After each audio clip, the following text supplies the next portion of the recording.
Now then, welcome back to Budget Bangers, where we finally have a logbook for a Ford Ka. It's now up for sale as we stand. It is currently up for sale for $15.95, which, if you ask me, is an absolute bargain. It is a previous category D, but I've drove the car plenty and it drives perfectly fine.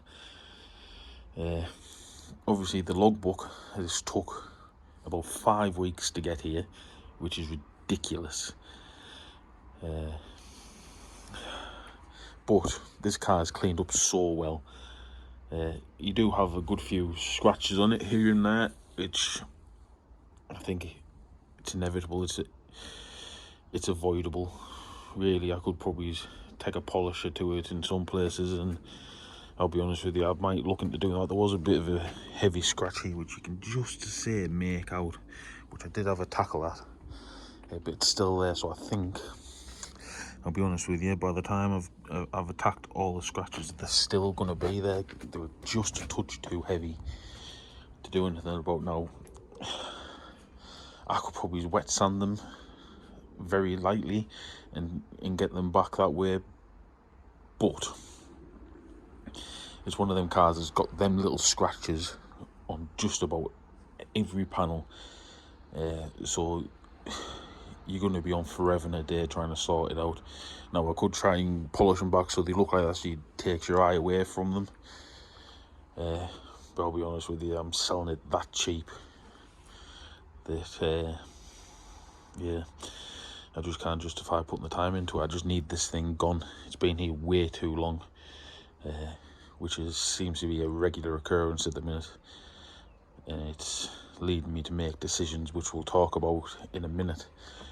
Yeah, overall, you know, you got your curb marks on the wheels, things like, you got them little scratches here, there and everywhere. You see, I have polished that, and you can still see you got them here, there, everywhere. You got more around the door handles. You got a lot around here. I'm guessing somebody's been opening the opening the boot, shall I say, and having stuff in the hands, having rings on the fingers and having keys in the hands. So really, I'm going to try and tidy this up a little bit. But in terms of pictures, you can't make it out on the picture, so I've got it photographed and up for sale, and I'm going to try and rectify them problems while I'm waiting for somebody to come and view it. But all in all, it's come out well. What I've done to this is a bit of thrifty wheeler and dealing. The work I have done to it is a tyre on the driver's side front, I think it was. I've also done the back brakes. The brake shoes were down to the metal. It's had new shoes, new fitting kit in the back. The drums were alright, so I managed to bring them back around, shall we say. And it's had an exhaust. Now the exhaust is the bit where I did my wheeling and dealing. I got in touch with my local parts supplier, just for the centre section, which is a long pipe with a bit of a flexi and the clamps and everything. It was going to be £100, which is ridiculous, to be honest with you, for a bit of pipe. So what I did is I then got scouring the internet, and on eBay I managed to find one for £37, I think it was. Perfectly fine, just the same as I would have been buying. Obviously you take the risk of, is it going to be right? So I did a bit of extra research into it and things like that, made sure I was ordering the right part, and I believed it was, and it was. But other than that, normally I would like to do the MOT advisors, but because I was doing the brakes, the exhaust, and then there was other little jobs here and there to do, I couldn't really do it. All it was advising is slight play in a bottom ball joint, which, I'll be honest with you, is still fine. I've never heard it knock. Obviously I have checked these MOT advisories, they're still fine. It was advised of something porous. Again, that's perfectly fine. That could be like that for another year, in my opinion. And possibly something else, but I can't for the life of me remember. Oh, a top mount. bush being worn again. It's one of them. I would like to get at least the ball joint and the top mount done, but because I've spent excessively in other places, the places where it needed it more, really, I've had to kind of stop at that point. But yeah, cracking car, can't fault it whatsoever. Inside's clean but nice. It smells lovely in here, if I do say so myself. Did keep the cheapy nasty mats in it. That one doesn't look like it's come up too well on camera, but it looks alright in person. Yeah, just wanted a good old clean, nothing too exciting. Yeah, looks nice. It'll be a nice car for someone in a 1595.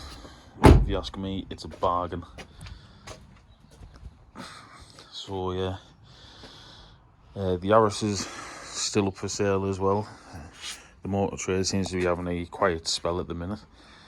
So I have had people messaging me about that, but nothing has come through to be concrete just yet. So we'll work on that. Camper failed its MOT. Surprisingly, did alright actually. Once a track rod end, some bottom arm bushes, a bit of welding, and some light sorting out on it, which I am very happy with. Now to the issue at hand for me, really. If I'm being completely honest with you, what I'm going to have to do is I'm going to have to dial back on the content that I am making. Really, what it comes down to is this: making YouTube videos is a hobby, and the more I do it, the more it is, for one, butchering my phone. I have nothing on my phone because YouTube stuff is just taking up that much memory. I literally have the basics of what I need to run my business and social media platforms and things like that. I think my phone has 56 gigabytes or megabytes or whatever they're called of memory, and YouTube takes up 11, just the app itself. So when you add up the videos and things like that, I have nothing on my phone. I've had to back up important family photos and things like that, and store them somewhere different and things like that. So I've got nothing on my phone. Before I started YouTube, I had like 2,000 pictures on my phone. I've now got 500. So yeah, it's having a drastic effect. So I need to sort out getting some proper camera gear for doing that. Even, as I said, I was going to use the current phone that I'm using just for YouTube and get myself another phone, but unfortunately phones are ridiculously expensive and I'm tight, so we're gonna have to work on that. But also, the business has to take a priority over YouTube, unfortunately, because as it stands, I have never received a single penny from YouTube for my content, because you need over 1,000 subscribers, which we're very close to, and I appreciate every single one of you that have hit that subscribe button. But at the end of the day, the business does have to take priority. And as I'm sure some of you in the back of your mind have probably been thinking, looking around, nothing has changed much recently. And that's because it hasn't. Essentially what I'm going to have to do while I'm prioritising my business over YouTube is I'm going to have to stop buying cars that are problems. Quite simply. I know sometimes you can't avoid them, but what I need to do is I need to focus on the cars that at least need MOT work, or say like this one wanted to tidying up, a couple of little mechanical jobs doing, it got them sorted, and that's ready for sale. This one should have been very simple, but because of the logbook has been sat here for a long time. This car, I've put it up for $1,595. I think it currently owes me £1,100. And if you were to take into account the £1,100 there, the £600 up there, and go on, might as well add that. That's I allowed £300 part exchange on that, and then we've got this thing that's going to be hanging around, which owes me £1,000 as well. I don't like having, I've said this plenty of times, I don't like having stacks of money tied up. It stresses me out.